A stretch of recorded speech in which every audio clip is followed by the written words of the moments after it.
Home in Nigeria, petrol prices have surged above 1,000 naira per litre in several parts of Nigeria, following a fresh adjustment by Dangote Petroleum Refinery, raising concerns about the rising cost of living. Economists and labor groups warn the hike could push up inflation, transport fares and food prices as global crude prices climb amid tensions involving Iran and the United States.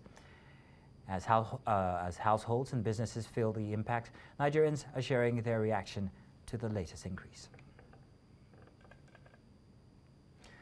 Basil Abia, a public policy analyst, joins us from our Abuja studio for more on the story, as we will also be bringing our correspondents who are standing by in different parts of the country to feel the pulse of Nigerians and how the rising fuel prices is affecting daily life. Amana Balabubo joins us from Lokoja in Kogi State, while Suwesi Anyo is on standby in Makurdi, Benue State. Also joining us will be Manuel Bagudu in Kano. But first, let's talk to Basil. Basil, thank you very much for joining us this afternoon. Basil, if you'll give us an update on exactly what's happening to the Nigerian fuel prices so the viewer would understand what they're seeing out there on the streets. Basil? Yeah, thank you very much, Maz. It's a multi-dimensional price shock that is happening due to the crisis, or to be more specific, due to the Iran war between the United States of America, Israel and Iran, and of course, all of the allies in the mix. Now, unfortunately for us, there's a direct impact because of the hike in crude oil prices. We had crude oil prices over the past week get to the $100 range and even over the $100 per barrel range. Just this morning, there has been an equalization or stabilization of that price. It's now at $87 per barrel. That is for Brent crude. And so that means already there's a direct correlation with the PMS and diesel purchases that we make. Because unfortunately for us, again, even though we now have a domestic refiner of repute, that's the Dangote Refinery, that now has reached a 650,000 barrel per day capacity, a lot of the pricing is still based on international prices, which is also dollar-based.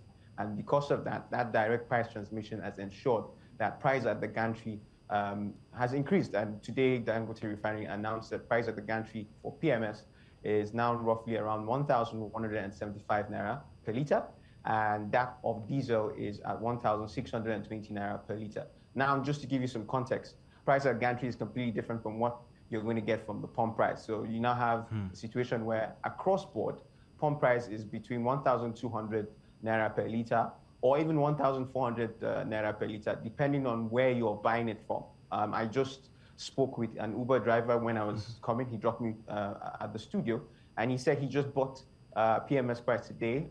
He bought PMS at 1,400 naira. Now, there's a swift price transmission where he even asked me to make an out-of-app payment. So rather than paying the actual amount that I was seeing on the app, I had to add additional cost into that payment because I needed to equalize the losses from that dynamic. Now, contextualize that with every other interaction in the economy in Nigeria. You have food price that is obviously going to hike because of that combination. And the reason for that is how we do our distribution. Our distribution infrastructure is unidirectional. It's also very weak, and I'll give you some statistical context. 90% of the vehicular, passenger, and goods or food logistics in Nigeria are borne by our roads. So when you have a situation where over 90% of all of the transportation that is happening in your country is borne by the roads, then it's either you're using PMS to power those trucks, lorries, and cars, or you're using diesel. So that direct price hike because of this situation has now seen an increase, a swift increase in food prices. As a matter of fact, we're now seeing forecasts that inflation might go back to 18% or even 20% by April and May when the inflation data from MBS comes. And it's because of this. Now, outside of just pump price effects on our pockets as everyday Nigerians, there's also fertilizer prices that are increasing. Not because we don't have domestic producers. Of course, we have one of the largest domestic producers, one of the largest producers of fertilizer in the world in Nigeria, the Dangote fertilizer. That is already taking care of the domestic market. We're grateful for that, obviously, but there's an issue.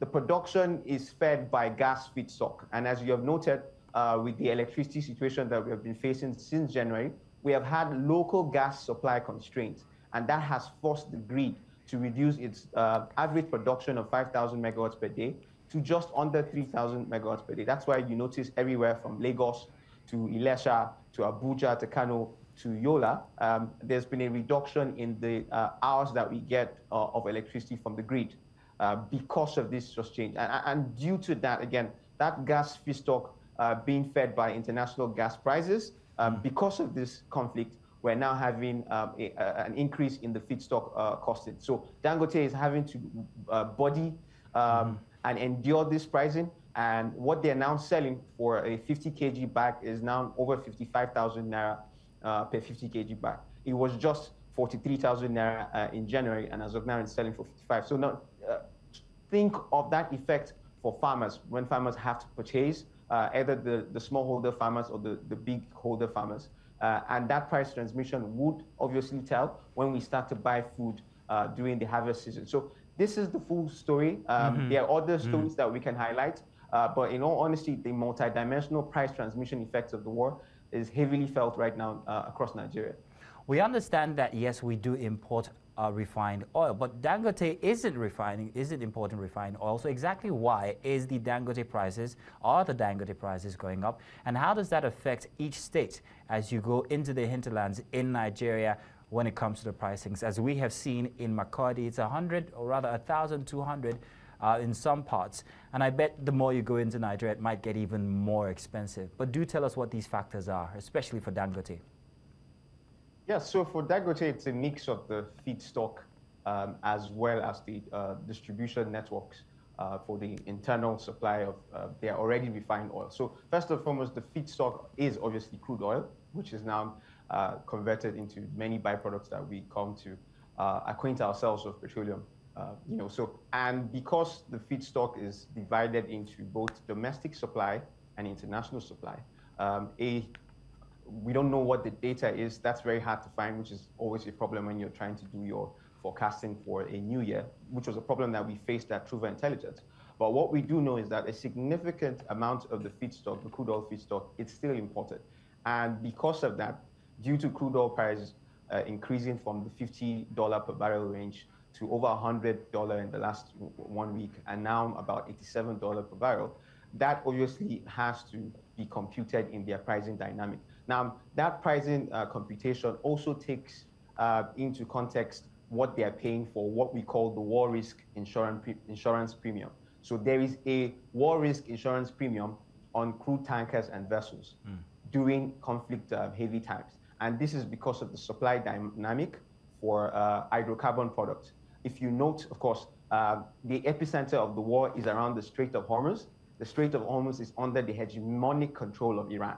And there's been a lot of embargoes. There's been a lot of, I would say, a lot of worrying from Iran in that context. And because of that, it has increased the war risk premiums that companies are paying, even to the point where it forced Trump to mention that the United States of America were going to pay on behalf of these vessel and logistic firms.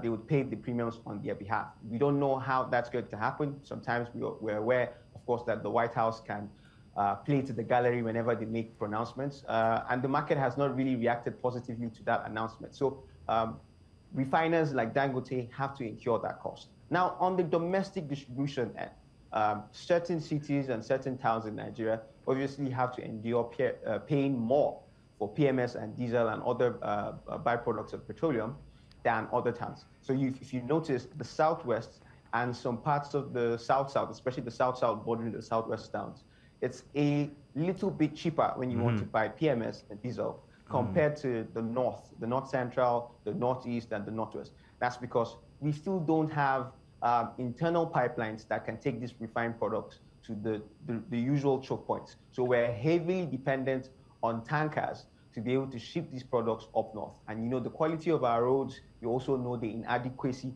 of our roads. In fact, as a matter of fact, only 30% of our federal and state roads are paved or tarred. So that is the infrastructural issues that is bedeviling us, and that is also accounted for when you're doing pricing. So that's exactly why we're going to continue paying more. All right, now, and we hope that the war Basil, ends. I'll just add, just before you Real you quick, ask the next question. Yeah, real quick. What I'll add is I think the federal government has to place a temporary subsidy on these products. That's the only way to get things under control and make Nigerians their lives a bit bearable.